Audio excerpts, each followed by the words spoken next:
San Pedro La Laguna, petite ville maya tranquillement installée entre lac et volcan. L'eau, la pêche, les transports, le tourisme, ici le lac, c'est la vie. Alors face à la pollution plastique qui le menace, la petite communauté a décidé de changer. Depuis 3 ans, le plastique à usage unique est banni, essentiellement les sacs jetables, les emballages en frigolite et les pailles pour siroter son jus tropical.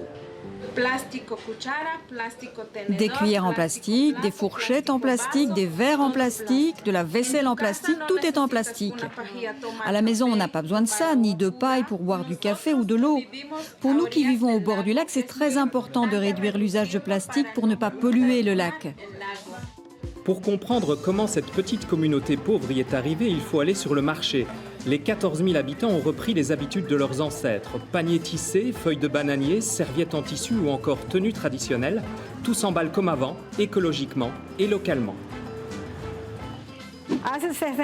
Il y a 60 ans, nous avions un châle traditionnel et on y ajoutait une serviette en tissu. Avec ça, on y emballait le pain acheté, on achetait les légumes, les tomates, dans des serviettes en tissu, jamais dans des sacs en plastique. Ce sont les pratiques de nos grands-parents. Ils n'ont jamais fait de mal à la nature. En 3 ans, le lac a retrouvé sa propreté. Wendy est responsable d'une association de développement durable. Elle a participé avec la mairie à cette loi anti-plastique. Le lac, c'est notre source de vie. Dans notre quotidien, nous observons désormais que depuis qu'il y a moins de déchets dans les rues, nos plages sont moins polluées, beaucoup moins. Le monde ne peut plus continuer à vivre de cette manière inconsciente. Je pense vraiment que nous ne le pouvons plus car on voit le résultat sur le climat. Il est nécessaire que nous adoptions des changements peut-être un peu radicaux, comme dire non au plastique. San Pedro La Laguna a déjà réduit de 80% sa production de déchets plastiques. Alors évidemment, tout n'est pas parfait, tout le monde n'a pas encore recyclé le plastique. Certains ne s'y font pas, même si une lourde amende les menace. Le sac en papier, c'est plus cher pour nous.